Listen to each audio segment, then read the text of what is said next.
Tomar o nosso cafezinho acompanhado de um pão de queijo feito pela Corina, Liv e a Bia.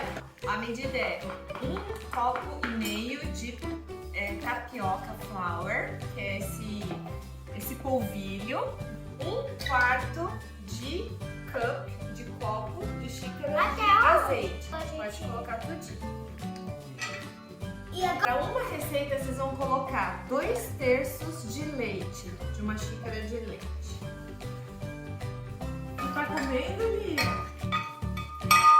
Para uma receita de pão de queijo, vocês vão usar metade de uma xícara, de um copo de queijo. A gente tá usando queijo feta.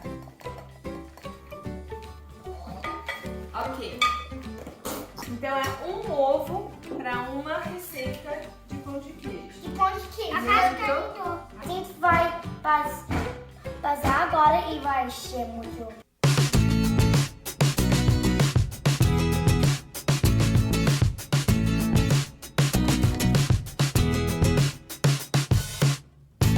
A gente bate no liquidificador todos os ingredientes e agora a gente vai adicionando a tapioca flour aos pouquinhos. Ó, vamos fazer assim, cada uma vai colocar 2 colheradas, tá bom? Eba! Vamos começar, tá?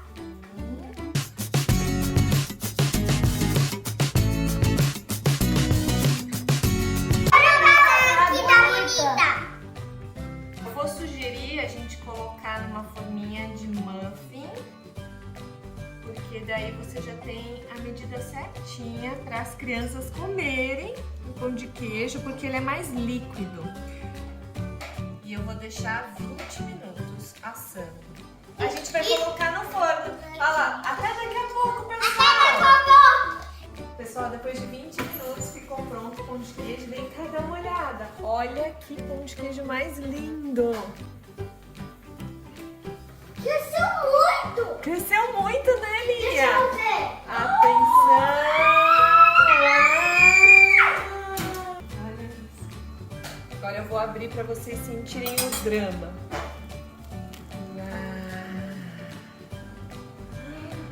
Que delícia!